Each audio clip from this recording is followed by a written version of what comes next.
This is one I am so fucking excited to talk about. It is like, I'm not joking when I say it's one of my favorite franchises. Like, this little fucker sleeps next to me at night. I listen to the music, even though it's not good. And so much so that I got a tattoo of one of the worst movies in the franchise. I love it, but we're talking about the 1989 classic Puppet Master. Now, my recollection is going to be a bit kerfuddled because, I meant to watch one yesterday. Mm-hmm. Dude, 5 movies later, I'm like, fucking. I saw that shit and I was like, yes, that is. I could not because I queued up the channel and the Puppet Master 2. I'm like, well, I'm here now, and it's about to fucking play. I'm like, well, I'm in for the dive, you know what I mean? And then fucking 3 and then 4, I'm just like, oh, okay, I'm here now. Well, I'm not going to bed anyway because I've got a stream. So some of them, man, like, I mean, I will say, like, the one downside of the franchise is there are a few movies that are just literally like recaps, or even like the first 30 minutes of the movie's a fucking recap, because that's something that happened a lot in the continuity is. Oh, the continuity is terrible. Like, none of it awful stands together at all. But it almost works because they change it up just a little bit each movie that comes out. And I forgot to point out, I got my little werewolf Nazi back there. You guys can barely see. Yeah, I fucking love Puppet Master. This one, it's always fun to go back to where it started. Just like, this is classic Charlie Band shit, little killer dolls, wacky, like, upbeat music, like you would. That's any other franchise that's trying to be serious and scary, it wouldn't be so bubbly. But I think that's why this gets away with a lot of the dumb shit that it does, is because you get that Richard Band score, and it's just so upbeat, and it just complete. Yeah. Like, this is a gruesome movie. That's what gets me. This movie is gruesome. And yet you have the upbeat music, and the sound effects are so cute and fluffy. It's like a fucking Disney movie. Yeah. Yeah, it's like, this is what they used for fucking their idea for, like, Toy Story. It's like, what would happen if we did that but didn't kill people? And that's just the madness of, and I don't know, why is it so addictive? Like, I don't know how many times I've watched this bloody franchise. I've missed about 2 movies, which I'm going to track down. Because there's like 12 movies now or something. Yeah. So there's like, I want to say 11 in the OG series. Then there's that Puppet Master X or something, which is. Well, so there's the main series. So the first 5 of the main series. Yeah. Then you got the retro, and then you got the 3 arc of the Nazi puppets series, which that's one. So anytime we go through this, it's very easy for us to go through most of them, and then for some reason we stop at the Nazi stuff, which I don't understand because the shit's great. And then you got Littlest Reich, which is a complete departure from the rest of the series. It's not even a full moon feature. But that one, if you haven't seen that one, it's pretty goddamn good. I see me, you know. Oh, then there's Blade. Yeah, it's gonna happen this week. I know it. Hell yeah. I've got time, man. So, but yeah, it's just, even after all this time, and there's layers of cheese over this.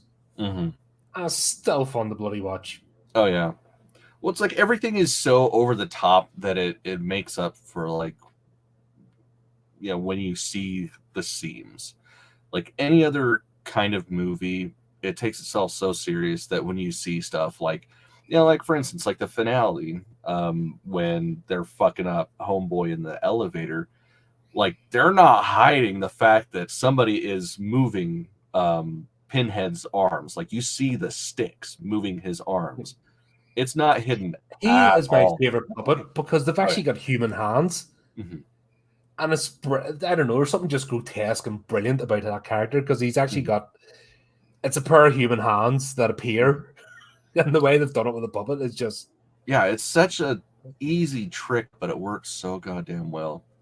Yeah, I was, so a few years back, before people started going their own separate ways, I was supposed to actually do a group costume project for one of our conventions around here, and that was who I picked. I was pretty excited because I was going to be Pinhead. I fucking love that guy. Never happened though. It's a shame. It's funny because Toulon is almost a side character in this. Like, you know, the puppet master himself is just a footnote in this story. Yeah. Because obviously it starts off, for those that have not seen it, it's like, how can you not? There's so many ways to see it. You gotta check this franchise. It's one of the classics. Yeah, it's fucking great. I want that case. That's what I was trying to find. I want a full-size Puppet Master doll case, and I've no room to put it, but I'll squeeze it in. It doesn't matter. Who needs a fucking... It'll sit precariously above my head, you know, ready to fall and knock me out at any time during the stream. But I'd be like, aha, have one, dunk. See, I've got one. It's not full size, but there was, like, if you went to Full Moon features, I think they still have them occasionally, but yeah, there's the Toulon box, which is the entire series, ending with like the Nazi trilogy, all in Blu-ray. Even comes with a little Blade doll. It's fucking awesome. It's probably one of the coolest box sets that I have. Show off. Yeah. Did I not mention at the start of the stream I'm broke right now? Yeah. That happens. I mean, hey, I'm fucking poor too, but it's because I buy stupid shit. That's it. It's like I just bought stuff for our next Clive Barker outing, and I'm like, I didn't need to be spending that money. I was like, I'm supposed to be fucking reevaluating and stuff, but needs must. It's pretty cool. Gotta do it. Yeah, I said more work went into the actual carrying case. Like, that's a character in itself. Without a doubt. But it's weird at the start. There's a cutesy sort of love thing going on between the puppet master and the puppets, and he's creating Jester, which annoys me because 2 movies later he creates Jester again. You're like, huh? Yeah, it definitely it doesn't stick. Like they go all over the place with these characters. Yeah, you kind of wonder what's going on, because that's the only disappointment. If a tight storyline, this would be just untouchable. But it's still fun. I mean, I would still argue it's pretty untouchable, but well, like I said, you can't just watch one. You have to fucking just go balls deep. Yeah. And I before I even realize I'm doing it. Like, it's not like I watched this movie and went, well, that was sucky for back then. Like, I want more. Well, and I think it also helps too that this is a day and age when movies didn't have to be like 2-3 fucking hours, so it's very easy to binge through a couple, because they're like 120 minutes, and that's if you watch all the credits. If you don't watch the credits, that's it's like 110. Like, that's not that bad. You can get through it. But yeah, we see Toulon. He's bringing the Jester to life, and it's Blades, the one that's running. We find out. And I just love the way they had to do the piano, fucking ding, ding, ding, because everyone leaves grand pianos with the case open, because that's the dumb thing. Nobody ever closes the cases.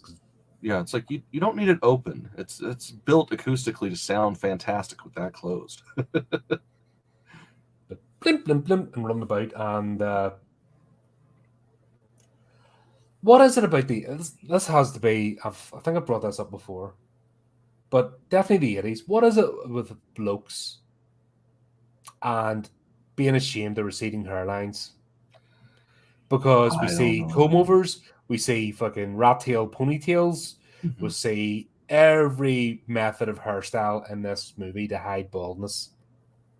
Yeah, I don't get it, man. You may as well get a neon sign. Right. Yeah, just draw a fucking arrow on your head saying, "This is where I'm bald." It's like I'm at the point in my life where it's like I don't know if my hair is thinning out or if it's just there's a weird spot on my head because of the shape. But it's like I got one dread that I keep an eye on, and it's like if the roots get thinner on this, I'm done. No more hair. That's like that's fine. What's wrong with being bald? Like, fucking, it's easy. You don't have to do your hair in the fucking morning. Yeah. Instead, these Once I guys got got it was like it was a manes bit that in you. the back here. Mm. When I did have a big fluff on top of my head. Once I saw that bit at the back, I'm like, nope, Mm-hmm. done. And that was, God, 20 years ago, probably.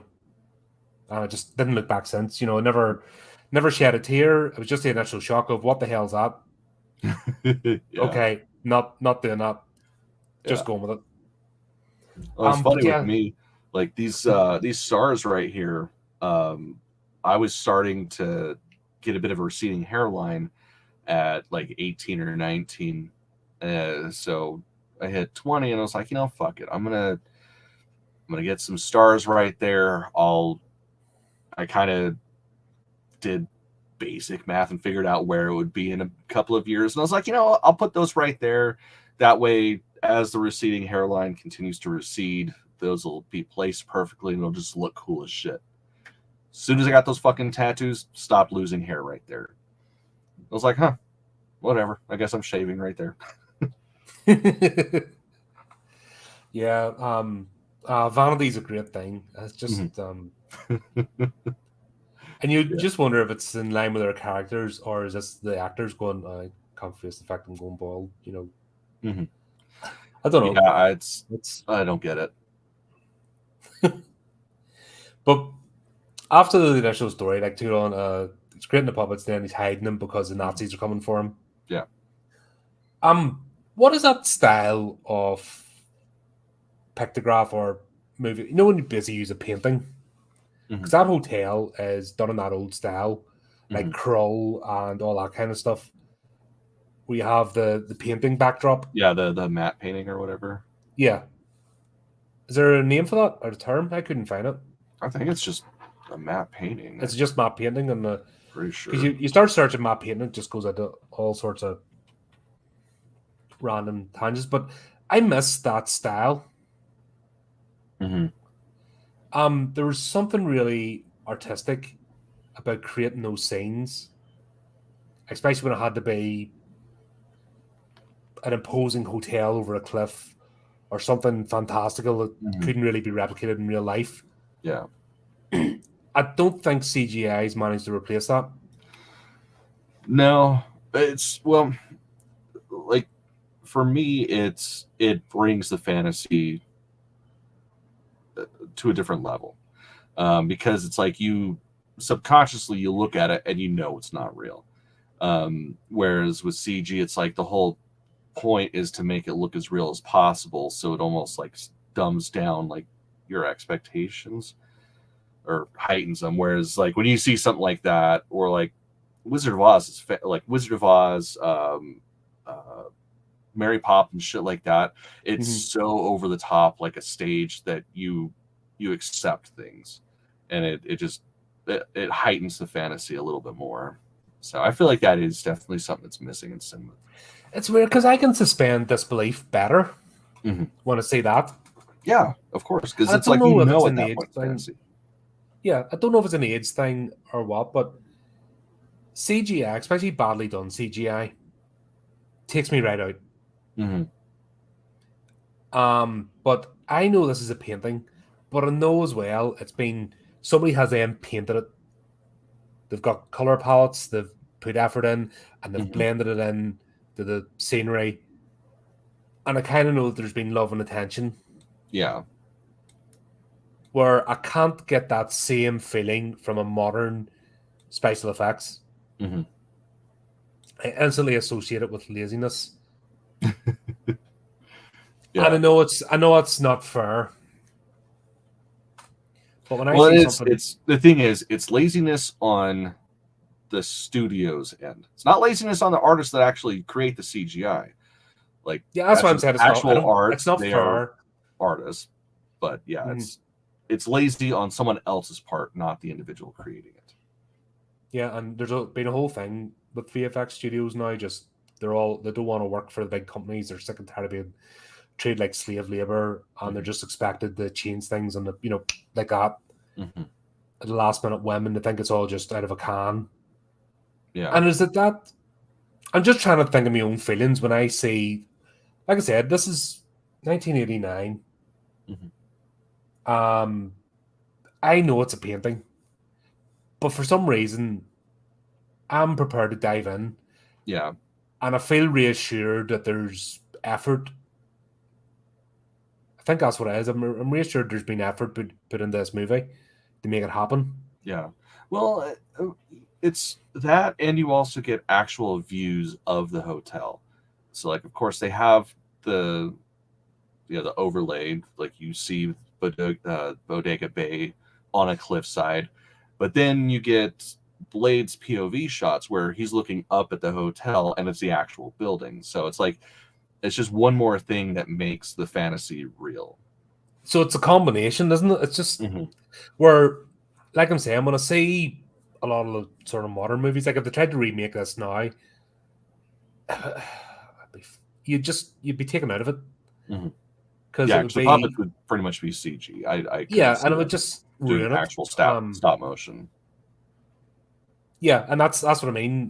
But the fact that they put that effort in and used the location and built the location and now everything now just be done behind a green screen and there'd be nothing. And I think that's because the magic isn't there. I think of like this before, like The Magician. When you see a magician's act and you know it's a trick, but you don't know how the trick's performed. Yeah. And that's you're being fooled.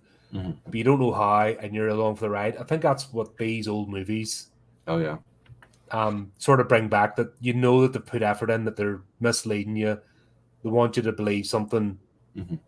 Where a modern movie, you know how it's done. There's no magic there. Well, I mean, that's a testament to like even just, I mean, if we're talking just about the puppets, like David Allen, like he was a fucking god among stop motion. Like just amazing. And these were because we've seen some horrible, I mean, you look at some of the other ones, not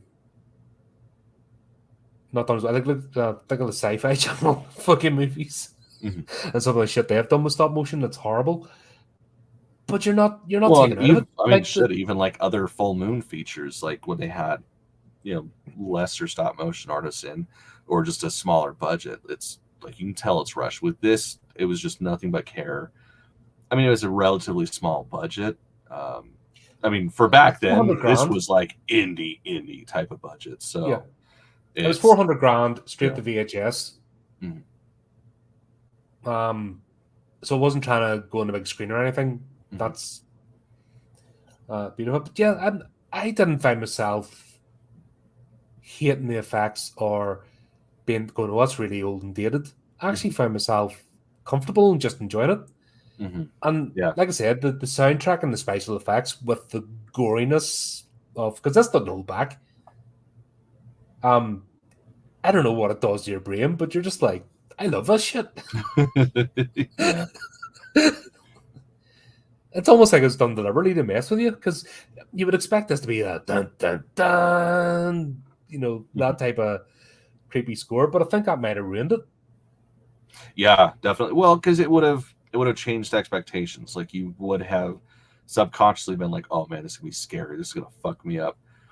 But yeah, you get that intro music, and it's just like, "All right, this is gonna be fun. I'm gonna really enjoy myself. I'm gonna get some laughs. It's just gonna be a blast." Do you think that scene with Toulon? Because one more question is because the actual plot list could have been without the puppets or Toulon, if you think about it. I don't.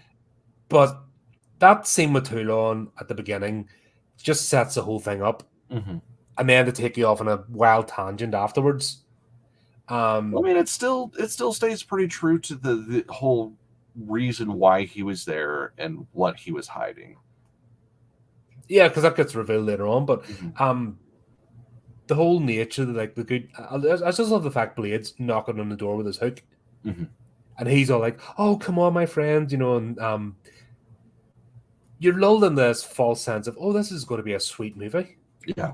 And I think that's what it is. And then you get the first shock where he just blows his brains out in front of you. Like, okay, right. Yeah, good stuff. There's because I was half expecting him to be dragged away, kicking and screaming sort of thing, quietly, and never to be seen again, or that was the whole plot. But he just casually sits down, and this really sweet music is still playing. And he just blows his brains out, and you're like, yeah, it's so good. all right, okay. Yeah, it's like perfect setup of what you can expect with the movie.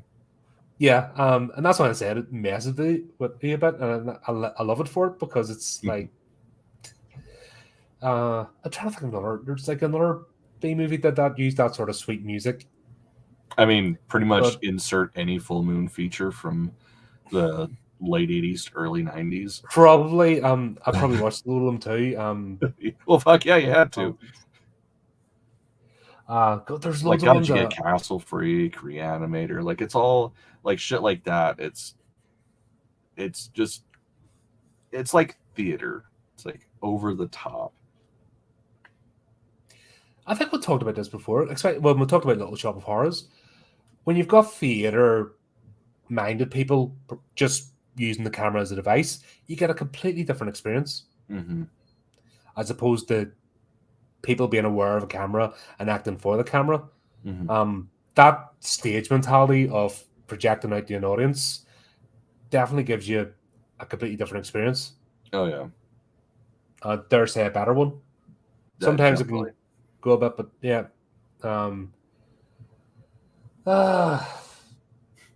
That's what the Bodega Bay, like that whole the inn and the way it set it up, just beautiful. I forgot how beautiful it was. The imposing. There should have been lightning bolts. That's the thing with that hotel. There should have been lightning bolts. I was expecting them. Yeah. Instead, it's always like they're taking shots of it. Like the exterior shots are always during the day where it's bright and it's gorgeous. Yeah. And it's like that's not scary at all. Yeah, and that's the thing about this movie because I'm expecting an overlook hotel. Oppressing, dark, but it's not. It's fluffy and nice, and people are going to get and that's again, that's the right way to go because if they set it up like, oh, this is The Shining, like you'd just be disappointed as hell. So I fucking loved it. So we'll see that when we get the initial scene with the psychics, that took me a minute. I remember first seeing it just to get the grips with this group of people. Yeah. It just kind of throws you in, like you have to pick up what the hell's going on.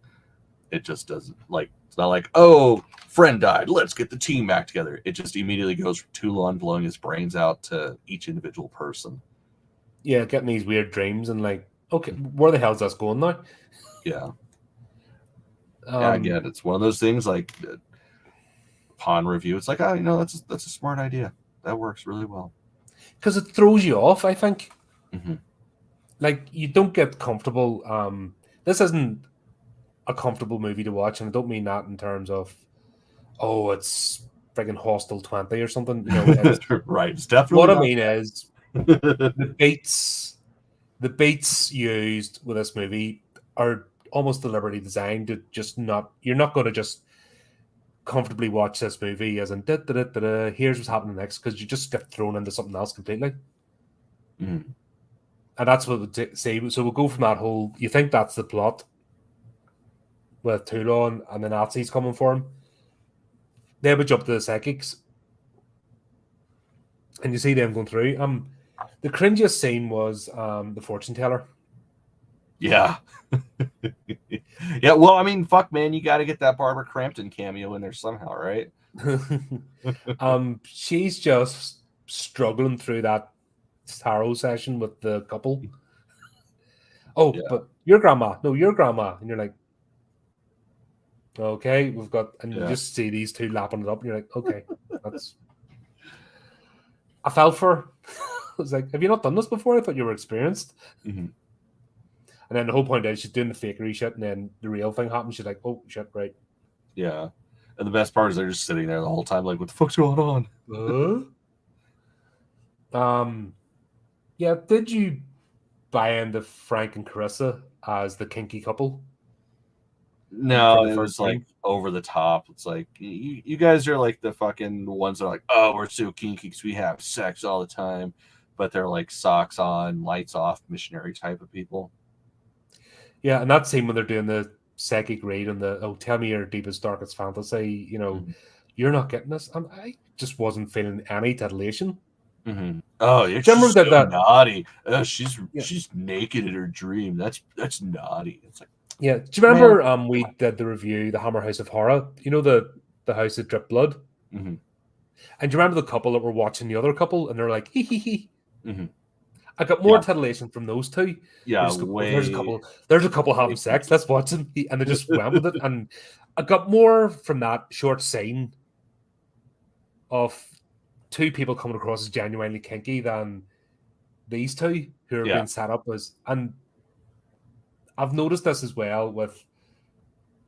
Let's go back to social media again, but let's go back to some people we have known over the years that are so kinky and so out there, Hmm. and the build up as persona, and they're the most boring bastards you'll ever meet.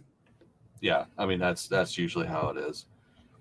When you're trying too hard, it's like, yeah, you're compensating for something, and usually it's because they're fucking, oh, I've had sex loads of times, and they land their back and there's nothing there. You're like, well, you haven't had good sex. Right. That's why you're rotting through so many people, because you fucking one orgasm would kill you. Right. Yeah. I just Yeah. didn't bad at the start with these two. There should have been a bit more playfulness, but you get these two wooden planks. Like, there's no chemistry between these two whatsoever. Mhm. And I'm like, Yeah, what are you trying even to do even here? their sex scenes, man, there's nothing there. Oh, it's Nothing. like I said, I Although just I I just gotta come say, back to I, the I Hammer House of fucking Horror. I love their sex scene when oh my god, why did I forget his name? The drill head guy. Is it just Drillhead, drill yeah. head? Yeah. Yeah, it's Drillhead. When he attacks them and she's just going to town and he's got the sheets up to his fucking belly button. It's like, yeah, I probably know people that have sex like that. Yeah. Or do you know what I love? You know the sheets that go like this? Mhm. So it goes up one side to cover the boobs, and then just down the other side. Well, sheets don't work like that. No, no, But you not just unless gotta you love that manipulate it that whole. way. Um, you just gotta love that whole. I don't know, blandness. Because once Mhm. again, this is it's mainstream Hollywood. There's lines that can't cross, or the execs would be like having a shit fit. And we've talked about this before. Like it's the fucking most boring, blandest people that seem to be in charge of creative projects, Mhm. and the two just it's a weird, it's a weird marriage. Oh Like yeah. these two. Yeah, yeah, definitely. That's fucking weird as hell. Like they get off on each other getting off on ghosts. That's like, I Yeah, mean, cool, man. It's whatever consenting adults do with other consenting adults is awesome, but yeah, they're pretty boring. yeah, just trying to be something you're not. I'm not saying it. Hmm. No playfulness. I'm like, okay. But yeah, it's a strange bunch of people. Hmm. It's a strange group. Um, so they all get the vision. The next thing you know, they get the word that Alex, no, not Alex. What do you call him again? Oh Who's my the one that god, why died? can't I think? Did I not put his name down? No, let's see. And Shit. I'm drawing a Steve, was it? no. Anyway, dude dies, Yeah. and they're all summoned. Oh my god. Okay, Literally. sorry. I want to do a quick aside. I was looking it up because I'm trying to remember his name. Um, Google is fantastic. One of the top questions asked is the Puppet Master based on a true story? Oh fuck! I say that, and I'm like, but they do that all the time. Is blah blah blah. You're like, fucking Google, go away, go home. You're drunk. Right. Same generic bland questions. That's what I'm talking about. Mhm. That's exactly the point I made at the start of this stream. It's the same bland, generic tripe, fucking repurposed. Blah blah Mhm. blah blah blah blah blah. And these fuckers want to rule the world, and you're like, can't even fucking organize your own lives. Leave me alone. Yeah. Fucking true. Some dipshit in Southern California is monitoring all social media. Oh, the dirty words. Ah, they're using expressions and have feelings. Ah, fuck off. This channel's never getting monetized, by the way. No. I think that's So buy our shit, buy our merch, fucking support Fuck our yeah. artists. That's what we're here for, just to fucking stick it in the eye. When Fucknut starts actually selling some of his stuff, keep trying to talk him into. Because you're actually a bloody good artist, and you fucking Neil hate on your Gallagher. social. There we go. That's who it was. Neil Gallagher Right, is yes. the guy that died. And yeah, Right. one of these days I might actually try to. It's so hard, man, because like I can't have a storefront because there's no fucking money in it. Well, there's a lot of money in it, but it wouldn't go in my pocket. Like, helping my wife with her stuff that she was doing for a while. You make $20 off of something, and having a reasonable storefront, it ends up costing you $40 plus shipping to send something to somebody with fees and all that. So it's very hard to find the motivation to list anything. Yeah, true enough. It's just there's always ways, but it just like I said, man, it's just a shame that you've so much cracking stuff out there, and it's like nobody gets to see it. Case in point. Yeah. But yeah, we get all these people. Neil dies. They're all brought back to the hotel. Isn't it funny the way they all come back? Yeah, like all at the same time. If I'm never going back to a workplace I've been in before. If somebody died, I'm like, oh, it's a shame. Well, I get it with No them desire. because it's for them. It wasn't just like, oh, we're work associates. It's like they're trying to uncover like secrets of necromancy, immortality. So I mean, it's a pretty big deal. Like he calls out for everybody. It's like, oh fuck, maybe he figured it out, and then they all find out, oh, motherfucker killed himself.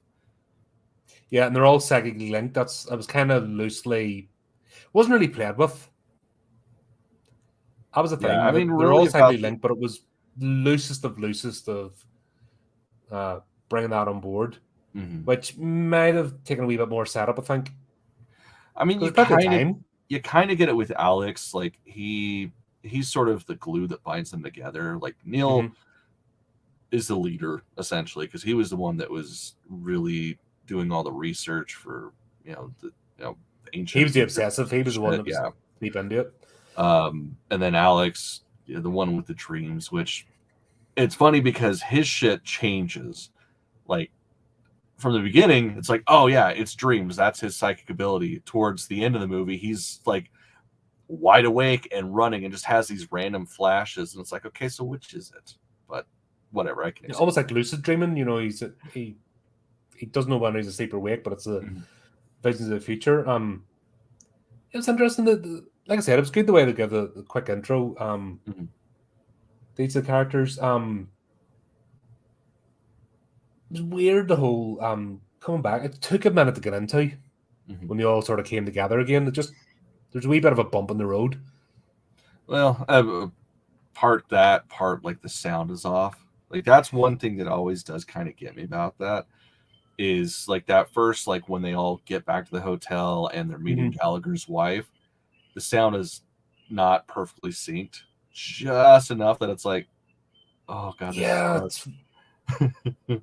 It takes till after the dinner scene to sort of get back into it again. Yeah, that must be. I just found something about them arriving in a hotel and they have dinner. Yeah, you're kind of jarred, aren't you? You're like, oh, hold on, what's going on? I'm not quite with it. Now you mention it, yeah. Well, the thing that, at least for me, that would always like reel me back in is post dinner scene. They're examining the body and shit, and Dana, whatever the fuck her name is, I always forget, takes that long ass pin and is like, well, let's check to make sure he's dead, and just whop. It's so effective. Like it's so just that's brutal, but it's such an easy gag, but it's so effective. Yeah, so good. And that would get you kicked out. You even thought about doing that in a funeral, especially back over here. Yeah, Oh god, you would you'd get probably be jumped getting on. arrested or some shit. Oh yeah, you'd be in. Well, you'd hope the police get to you first because the friggin' family just tear you to bits. They're in the spot. In Oh fact, yeah, they just casually, yeah, fucking doing it. Doink. yeah. And everyone's just like, "What the fuck?" And the way they just went along with it. Mhm, Dana was an interesting one. mhm. Like, Yeah, she's out she's of all of them, she's probably my favorite because she's so over the top and so fucking goofy. And it's like you wonder the whole time, is this an act or does she actually believe this shit? Like it's always kind of like I don't know. yeah. You kind of get that if you meet pagans. Yeah, yeah.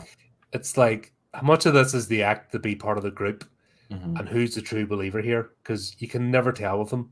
Hmm. They're so blessed be, and got this fucking. They're worse than Christians actually Yeah. for the Well, the thing is, good guy it's badge, like and with Christians, at least you know where they stand. With pagans, it's like you're literally using a blanket term to describe yourself. It's like pagan just means non-Christian, Judeo-Muslim. Like you are a non-Abrahamic religious individual. Mhm. Like I always love that with kids growing up. Oh yeah, I'm pagan. Cool. What are you? Well, I'm pagan. It's like, okay, cool. That means you don't know. Awesome. I'm not talking to you anymore. That's it. You've told me everything I need to know about you. Pretty much. But she's just giving me those vibes. Mhm. Uh, yeah, I find pagans extremely frustrating to engage with. And it's Can this be. whole lure, like Donna, this whole lure of fluff Mhm. that you're like, okay, I understand ritual, I understand the need, I understand how it's cathartic, but you Mhm. can't, it's not a crutch, and doing it consistently and getting on like that, like, where do we have the real conversation? Yeah, yeah, absolutely. But yeah, she's going about giving it fucking big licks and putting protections on everybody's doors and all sorts. And Yeah. the And funny even thing, like, it worked. yeah, I mean it did.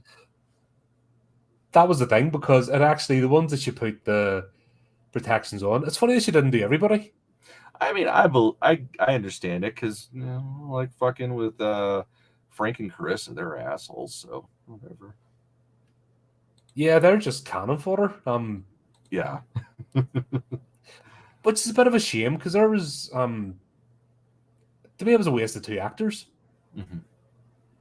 Yeah, because I mean, it did set it up to where it could have been really cool. Because like, you know, Carissa, she's a psychic that experiences shit by touch. So she sits somewhere, lays somewhere, puts her hand on something, and she essentially sees the past. Mhm. And it's like that's cool. And of course, like with Frank egging her on, like when she's laying in the bed, oh, well, who is it? Oh, that's so cool. It's like cool. Let's expand upon that. They Yeah, really didn't. and I think what got me was they didn't use their powers. Like this is a mystery. You know, at the end of the day, it's a murder mystery Hmm. sort of adventure. That's why I'm saying the puppets, like Toulon and the puppets, were almost sidelined to the main mystery until they got brought back in, and Hmm. we find out why. But why didn't they use the combination of their powers Hmm. to find out what was going on? It just, I don't know. That's the bit I've just find difficult. But then you see the puppets doing their thing, and you don't care. I Hmm. suppose. Yeah. But I suppose that's what makes it. You're like, oh god, we're not stuck with these daft actors. Oh, it's Drillhead. Let's do it. Yeah. Oh. Fuck yeah. um. Yeah, but see, Knife Hand, he's running about, and actually the wards work, so that kind of answers the question: is it real or not? But the first victim's actually the groundskeeper, or sorry, the housekeeper. Hmm. Yeah. Who And doesn't even die, which is fun. Wait, was it the groundskeeper? Yeah. Never mind. She died. she died, and then Yeah. It was the other oh, lady that didn't die. She just went crazy. Yeah, good old Pinhead smacking her over the head with the fire poker. And you're like, why? Yeah. That was and also why we had to we'll know why, but it's we wait to everybody to arrive, but it's like, what'd she do? Mhm. You don't need somebody living to fucking help out. Never kill the help man, you know what I mean? Somebody Yeah, just trying to do his exactly. job. Let them have a day off. Job done. Mm-hmm. Yeah, she ends up Plus, being you the got to first clean victim. yourself. Fuck that. But we'll have to say the death scene with Frank and Carissa is definitely the most fun. Mm-hmm. Their boring missionary position, kinkiness. Yeah. Like, I just didn't believe it at all. Yeah. And, what was it? She's the first victim, the drill head. Mm-hmm. That was just funny. Right in the throat. Yep. It's like, yeah, that's good. But leeches don't hurt. I don't know why he started screaming with the leeches. Yeah, but these are like magical leeches, so it's different. Because that's the whole point. Then they get attached to you and you don't notice. Mm-hmm. And then you're like, oh, God. Fucking if you've ever been anywhere tropical, it's fucking not Nope. pleasant. Luckily, never had a leech. Yeah. Like, that would freak me. It's the same with ticks. Used to be bad. When I used to do a lot of stuff in the hills, ticks were the worst. And they actually bury themselves into you and you don't feel them. So his screaming over the leeches, like, really? Yeah, especially because he's blindfolded at the time. Like, he's not going to feel them. But man, he was definitely getting into having leech woman on him. Like, that was probably the kinkiest thing he's ever experienced. Yeah, that was it. Like, you're just like, now you decide to overact. Or was it Carissa's character was the wooden plank? Because it's hard to tell with those two. Just no chemistry between them. Yeah, they were in two different movies, definitely. Yeah, but it was still fun. Still a fun death scene. Oh yeah, definitely. Then we'll have this weird thing. Alex is terrified to hook up with Dana. She's offered herself on a plate, and he's like, "No." Does he know that it's a bad idea? And I wish I had his common sense in my younger years. I want to say yes, give him the benefit of the doubt, and yeah, I mean, we could have all used that. Everybody's been there.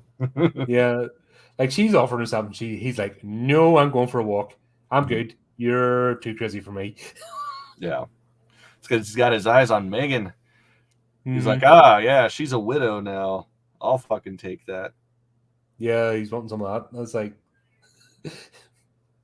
don't stop you cracking on with both, but hey, who am I? Yeah, that was a funny scene. Mm-hmm. And then who did she get? Drillhead goes to the other guy. Yeah, so she got Blade. She got Dana, yeah. Wait, no. It was Blade and Pinhead that took her out. Initially, it was Pinhead, and then, like, he snaps her ankle. Oh, and that's starts right. choking her out and shit. And then Blade shows up and gets her throat. Yep, true. And they're just busy getting dispatched one by one. Then the other dude, I can't even remember his name. He was a bit of a non-entity anyway. Mm-hmm. Or am I mixing him up with the other? See, I watched 5 movies at once and it's not good. No, so I'm remembering scenes from other movies and I'm like, shit. Yeah, that was a bad idea. Kind of blend together. No, so it was just them. We had because ultimately the three of them end up at the table. Because Alex and Megan are running down the stairs and he gets the flashes of, oh, they're all eating dinner. Yeah, they're at the dinner table. We need to go there. Because ultimately that's when Neil exposes himself as having used Toulon's magic to, he killed himself so that he could become immortal. Yep, and also cut off, and that's why he was able to cut off the second connection. Mm-hmm. See, that was the thing. I know they talked about it, but you didn't get the connection between the group. Mm-hmm. And I think we maybe should have played with that a bit more. That the fact they could do stuff without saying to each other. I think we needed a bit more play with that because that was a part of the plot that didn't quite work. Yeah, because really the only connection between any of that was ultimately with Alex. He's the only one that sees like the collective group, whereas everybody Yeah, else is kind of off in their own shit.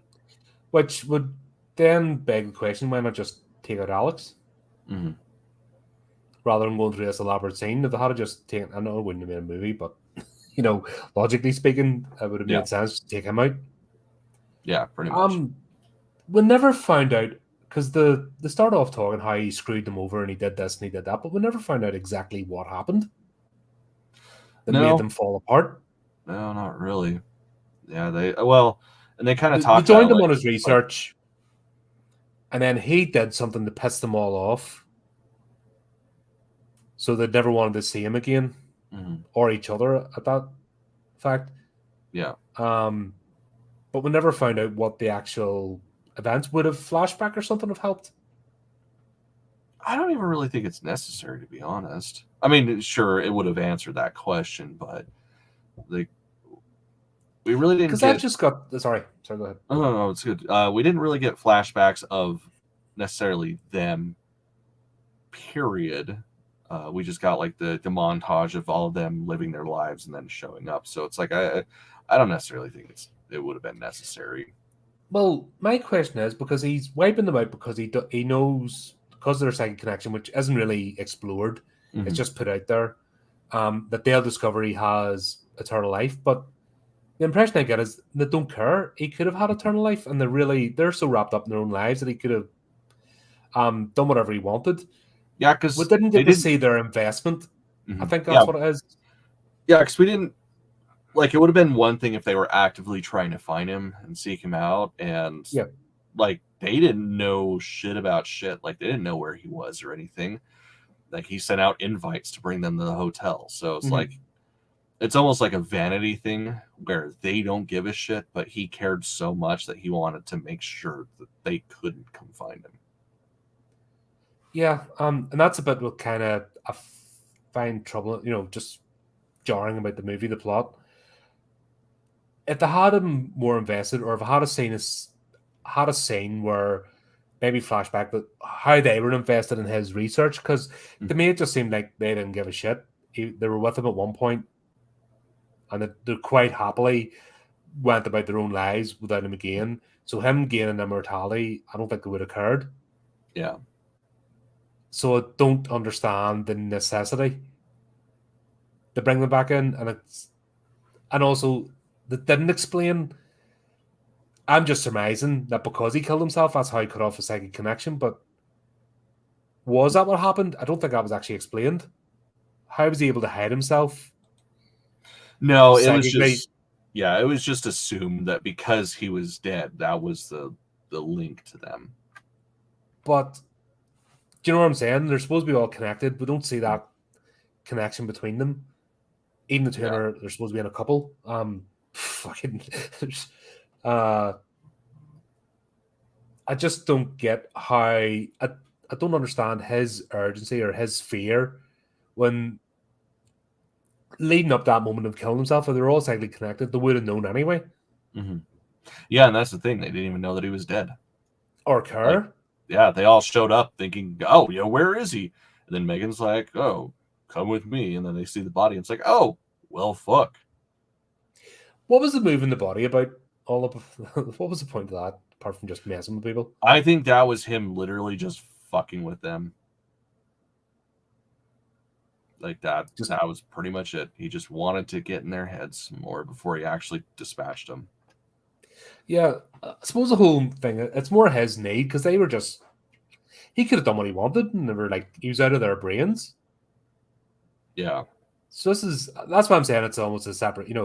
This is almost like a serial killer movie, Oh yeah, straight and up. the build up with the puppets, um, almost like he could have went around dispatching them himself. Mm-hmm. Like in the shadows, you don't see it without the Yeah. puppets, and this could have just been the same movie. Yeah. It's just, and that's I what I don't. mean. It of course definitely wouldn't have built a franchise though. No, and to be honest, it would have been forgettable. It's the puppets Yeah, that make very this much. movie. Yeah. Uh, especially at that time, you know, a movie like this coming out at the time it did, just brilliant. And to give us the characters, you know, I wanted to know more about the puppets than the actual the wooden planks that were brought in. It was interesting though that the bodies that tied together, that basically whoever got control of the puppets could bend the will. And too long before he topped himself, said, "Well, need to hide you because while you're with me, you're loving and no, sorry, is that part two? Am I? He didn't really go into detail why Am he was I hiding jumping them. He ahead? just said that you're jumping in. He was just Whoops. talking about he needed to keep them safe.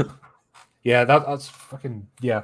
Yeah, watch like, one movie, Colin. You had one job, Colin. Watch one movie. Dude, it's fucking hard, man.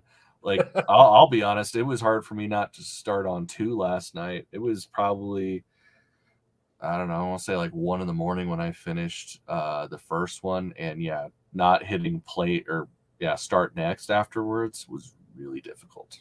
Yeah, that was me. Because the only thing that stopped me yesterday was because I had a stream planned and I needed to be sort of in the zone, you know, and step away from a computer from a TV screen for a bit, or else I'd have been balls deep into like 7 or 8 movies. Oh yeah, it's very easy. Because it's such I know I'm picking apart plot points and stuff here, but that just means that we're engaged and considering. Like, that's not a bad thing. If we were just like meh, that's a bad thing. Yeah, true enough. But if you're actually delving deep, then there's some sort of investment. And okay, this is engaged something with me, and it's just funny that, like I said, I've lost count of the number of times I watched this, and I'm still coming back to it. Oh yeah, still asking sort of questions and getting something from it. That's how many movies made now can you say will do that? Yeah, not many.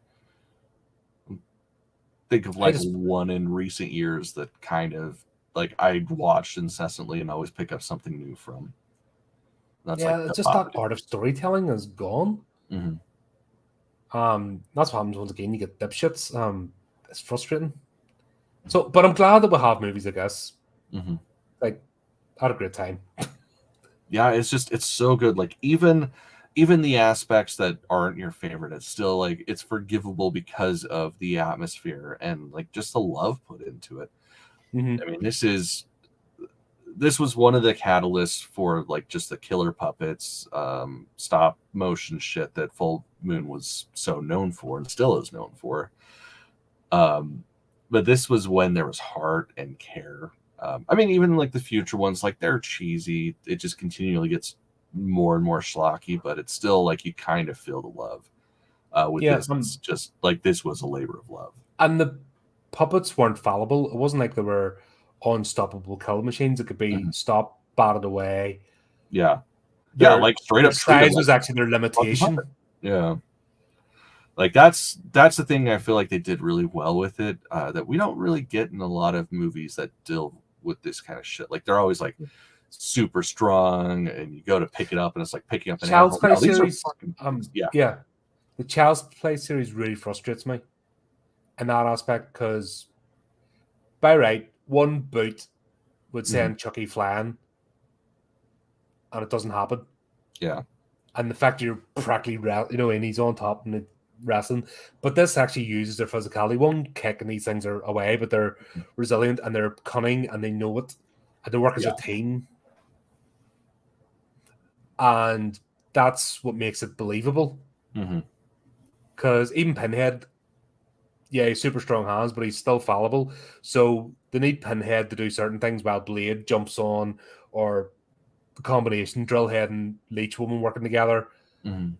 The work in pairs, they think things through, they have a plan, and you kind of, and that's why I find it funny about the human characters. There's more character and fucking interaction between the puppets, and expression. Like there's more, like Leech Woman and fucking Drillhead. There was more chemistry and fucking interaction between those two than Carissa and Frank. They're supposed to be super duper kinky couple. Well, it's just so funny too. Like I mean, obviously with Jester, like Jester aside, they're not technically very expressive, but it's so easy to read what they're feeling, even though they can't talk. Like Blade, he smiles, and when he gets really excited, his the spikes coming out of his eyes, which in further sequels is a little bit more explained. But in this, like, it's still, even though they're not telling you this is what happens, you pick that up. And that's amazing. I mean, Pinhead That is has amazing his story. head is like this fucking big, and there's no articulation on it, but you can still get emotion and depth from that character. It's so funny. You can get more emotion from these puppets than the fucking entire Marvel cast. Right? Yeah. Like, more fucking actors today have what was I? They've just about the expression between them. A group of them is one of these puppets. It's Right. amazing the way it's done. Mm. But that's why I just dove in. I'm like, holy shit, yeah, I'm staying for another couple of movies because I'm just having a great time. And it's the puppets. They are actual characters in this, and it's amazing that even after all these years, and you go back to it, and you're like, this is still bloody good. Yeah, no, and I'm it still holds getting... up. Like, it's definitely a credit to practical effects. Like, it's literally just, in most scenes, it's somebody holding a puppet and their hands off screen, and it's like, oh, look, he's actually walking. Or when you actually see like the full body, like Pinhead crawling out of Gallagher's casket, like that's stop motion. That is literally somebody moving just a cunt hair, two pictures, and doing that, like spending hours upon hours doing that. But it works so well, and it's so much less cartoony than if they had just like digitally rendered something like that. Oh, I would hate that they fucking jumping, spinning puppets. That would just break me. Yeah. Like, no. I think that's why I enjoyed Megan so much. Just we'll do a Megan tangent because I went to talk about Megan on this, but that's why I enjoyed Megan, because she was an actual girl in a suit and prosthetics, and you didn't get that schlocky CGI digital crap. You actually got a moving. Well, and that's the thing. Like, it's a perfect marriage between digital and practical. Like, that's how it should be done. Like, of course, I'm always going to be like, oh, everything should be practical, but there's a limit to what you can do with practical. Yeah. If you use CG to clean it up, like, that's when something's magical. Like, and you don't know where you don't know where the line crosses. Mm-hmm. That's the beauty. When you don't know where the line crosses between practical and CG, and it's done with heart, that's when, and that's my point at the very beginning. A matte painting draws me into a movie more than all the fucking rendered stuff today. That takes me out now. Like, I remember the first scene in Lord of the Rings with the Two Towers, the Battle of Helm's Deep. Yeah. Or no, it was Lord of the Rings. Sorry, the initial one, Sauron's fucking attacking. I was like, yeah, I'm pretty sure that was the beginning. Yeah. Yeah, the very beginning. Sorry, my apologies. Yeah, like, that's how the movie starts. Yeah, true enough. Yeah, but when you first saw that scene and you knew it was CG, and they told you, when you see behind the scenes and stuff, you're amazed. But they've fucking redone that so many times now for every fucking movie that it's just boring now. Crash. Crash. With that, it leads into the practicality.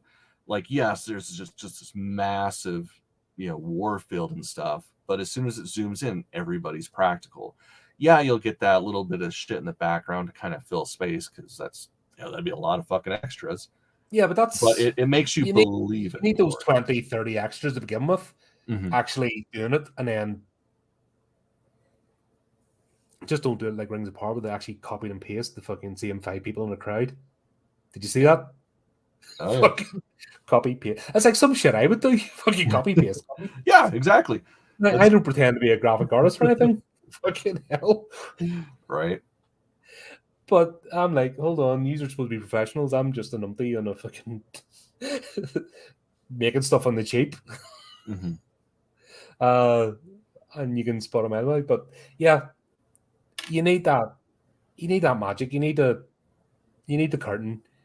You need the magician behind the curtain for movie magic, and you want to suspend disbelief. So after all said and done, that they have the final confrontation with Neil. And I actually thought, I remember when I first watched this way back in the day, I was a bit sort of confused, going, "What's your problem?" It makes sense though. It's not even about. I don't think the other psychics were an actual threat. I think it's more his madness and neuroticism. And it's like, God, there's another podcast I watched on Friday, and they were talking about uh, what are we Soho? What was that one? Last Night in Soho. Yeah, Last Night in Soho. And they're saying that's a terrible message to put out there about why she was killing everybody. It's like, it's a serial killer. They will justify anything in their head. So they Yeah. want.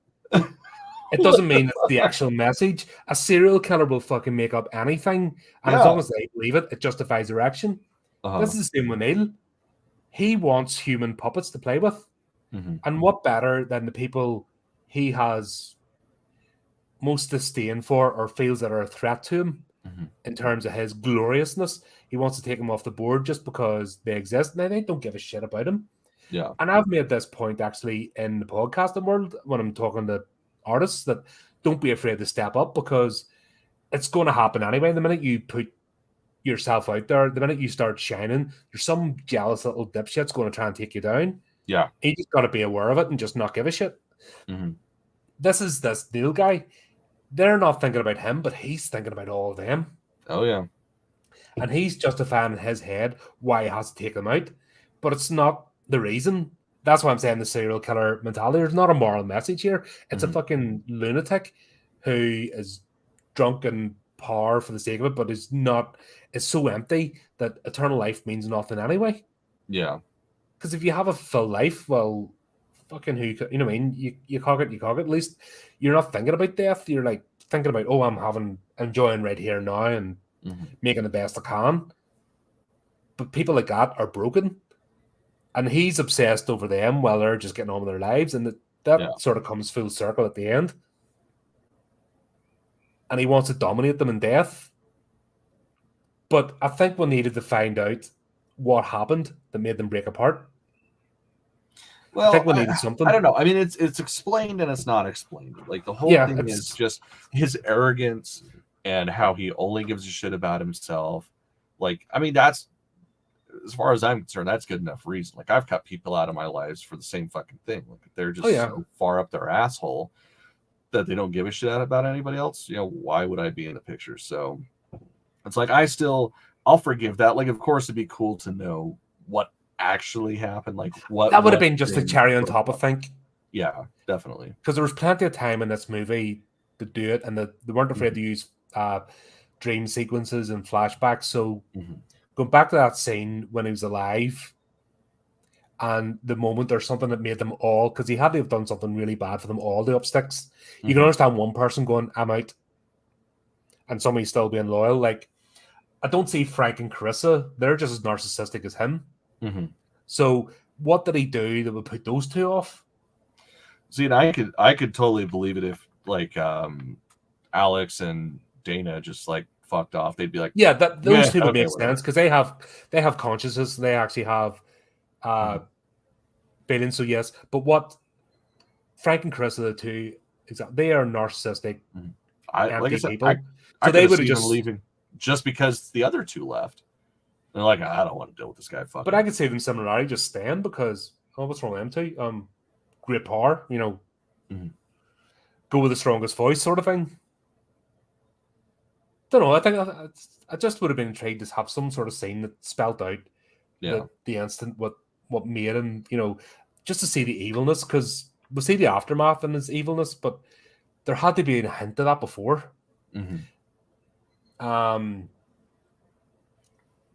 Was Megan a good character in this? She was more of a plot device. She was sort of almost a reason for Alex to not succumb to Neil's power. That's kind of all I feel like she was there for, really. and sort of like to fill in the gaps of the time when the band broke up, and how he ended up at the hotel, how he ended up finding Toulon's trunk and all his research and shit.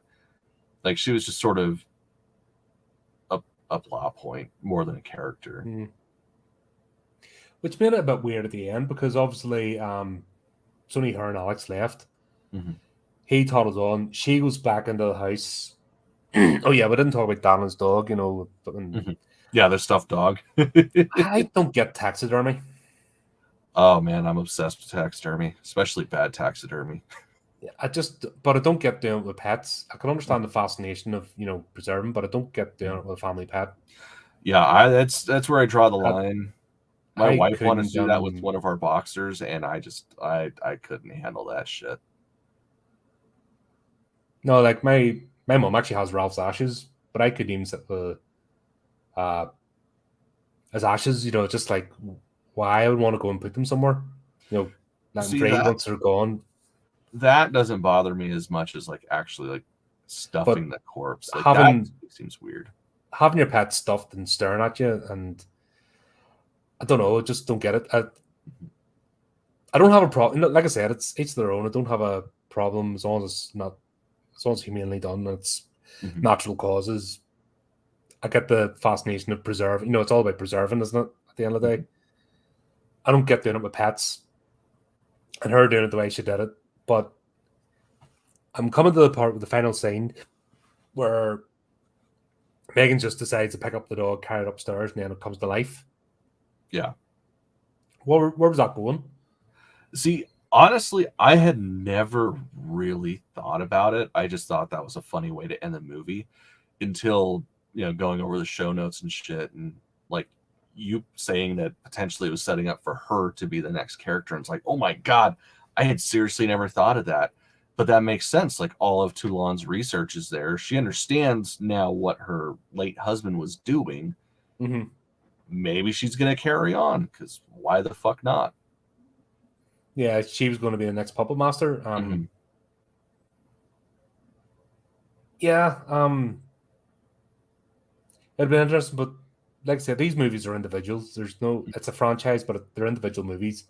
There's no follow through or plot line. Yeah, there's just.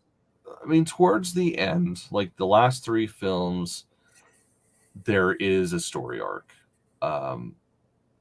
There's a loose arc between all of them, but yeah, that's the great thing, because you can watch one. You can watch any one of them. Just randomly grab one. Yeah, you can take each one as an individual movie. Mm-hmm. And like the ones that you might possibly miss something, chances are there's going to be a recap in the beginning anyway. So it's like, it doesn't matter. If you want to start with 4, start with 4. You want to start with 5, start with 5. That's a fun one anyway. So yeah, just jump in. Just that's yeah. I just forgot how much fun I've had. Especially when I'm watching modern movies. Even independent ones, and it's kind of hit and miss. Like, there's so much bad stuff. It's just like it's slapped on the plate with no care. Mm-hmm. Oh, we just got to put out a movie for the sake of it. Got to feed me ego. But something like this, and the studio, because it's straight to VHS back in the day, I think there was more love because the studios didn't care. Well, and especially because like the studio essentially was just Charlie Band. Like, I'm gonna put something out because I want to fucking put it out. Like, that was his whole. But I don't think this was the era of home movies. Mm-hmm. Yeah, this was when VHS became like, not necessarily like buying them, but being able to rent them was so. Yeah, rent them. There's a massive market. Mm-hmm. But we never got the figures. I suppose it's harder to collate. It's easier with box office tickets. But I don't think we'll ever get the true figures of. No, of course not. VHS, because there's so many independent stores now paid so much for the rental, and that probably be impossible to collate. But I imagine. Oh, definitely. Because this was an era of the 80s. We talked about it when I reviewed X. My apologies. They were talking about that. The era of the home video was groundbreaking. But there are these stores that you could make a movie like that, and there was just as much financial gain. It was longer term. It wasn't the instant hit now. If everything must make its money back in the first weekend. Yeah. I mean, there's no long term thinking now. But these guys were playing the long game. Oh yeah. Because you go to a video store and you know for a fact you see a row of Puppet Master movies, you're picking up two maybe for a weekend, renting them, and Oh, then going back, absolutely. and you're picking up the next two. It's I mean, shit. That's how I first watched it. Was that box, man? I was like, oh my god, I want to know what that is. Yeah, and the imagery and the posters when you come in, and it was a new series, and the posters up, and like, holy shit, I want that. Yeah, I miss those days. Yeah, I miss. I mean, I used to go, of course, to like the mom and pop things. Like, I mean, pretty much anywhere had them. Like, one of my favorites was a local grocery store that's no longer around. They used to have rentals, and they hung in there pretty long too. Like, they probably stopped doing it about the same time Blockbuster was going out of business and shit. But yeah, going like to the mom and pops, like they would just have like the most random shit. I miss that experience. And Blockbuster especially, like I know that was a chain, but like they always had like the greatest horror selection. Like at least the one I went to, it was always just pretty much an entire wall was. There was more, and some because there's some movies like I know a lot of independent ones like where I grew up, and some would have it behind the curtain, and they made it almost like you get into the theater itself to go to the horror section. There's always that wee bit extra put into the horror section. It always had its own corner, and it's almost like if they could change the carpet and make it its own thing, they would, because you were stepping into something else. You had your generic slop at the front of the store and the kiddie stuff and that, and everyone walked up, but there was almost something special about walking to the horror section. Oh yeah. And I think that's why it's synonymous with that time and going back, and I think that's why we have a love for it. You can't put it into words. It's just well, maybe somebody else can apart from me, but just something magical about the whole experience. Yeah. And a pity younger ones today don't have that, have never experienced that. Right, because now it's just a fucking thumbnail on your TV or even on your goddamn phone. A lot of people watch it on their phone. Yeah, but you miss the whole, like the posters. Horror movie posters were the best. Like you saw your generic action flick was your generic action flick, whatever, but the stores never put those up. They were never interesting. Yeah, that's like the kind of shit that stayed outside. Yes. Like that was on the windows to draw the normies in. But the real posters, and they keep shit up too. Like even if it wasn't a new release, it's like, oh, that's a cool poster. Now we're keeping that shit up. Yeah, absolutely. And we loved them for it because you always went for it. You find a poster yet? Did you ever do that? Oh yeah, that and like the cardboard cutouts. Like it's like, yes. What are you guys gonna do with that? We'll take it. Yeah, man. I wish I still had my cutout collection that I had. Fucking. I never had the room for cutouts, but posters definitely. That was a must. See, I had a few movie ones and also video game ones because I got to be pretty good friends with the people that used to work at one of the game shops by me. So I had a lot of cool shit. And then, well, X's are X's for a reason. Yep. You know nothing about that. Not at all. We know what you're talking about.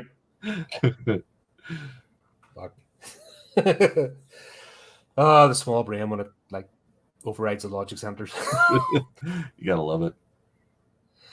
But there you go. I think that's pretty much it with a review. I think we covered it all. Oh yeah. No, I mean I could wax poetically about this franchise for hours upon hours, but we definitely covered the first movie. And if you guys have never seen it, seriously, check it out. I mean, it's on Shudder. I'm sure there's a free code that you can get a week or a month of Shudder for free. Like, just watch it. It's so fucking good. It's the kind of thing you just want to sit down with a big ass thing of popcorn and a soda and just laugh. Absolutely. Just reminded me how much fun. And I'm glad glad I got to do it again. It was a good idea. I was like, what are we doing this month? We haven't done the vault in a while. It's good to remember why we go back to these movies. Oh yeah. So there you go. That's our review. Hope you enjoyed it. Hope you enjoyed the episode and our little takes in the world and the news as usual. Thanks to everyone watching. Keep up to date. Obviously, with loads more. In fact, we're quite busy in April. We've got quite a few things coming up. So I got a couple things. A couple of things, and not just this channel, but we're guesting on other channels as well and doing random stuff. So keep up to date with that. As usual, do the typey clicky things. And until next time, keep it creepy, keep it horrific.